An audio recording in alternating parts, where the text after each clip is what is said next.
Mental health is something we all have, but too often it's the one thing we can hide the most. Stress, anxiety, and even depression are more common than we think. Many people struggle every single day, and that's okay. Having a hard time doesn't mean you're weak, it means you're human.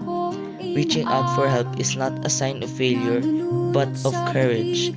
There are small ways to care for your mental health, like talking to a trusted friend or a family member, taking breaks and practicing self care, and asking for professional support when you need it.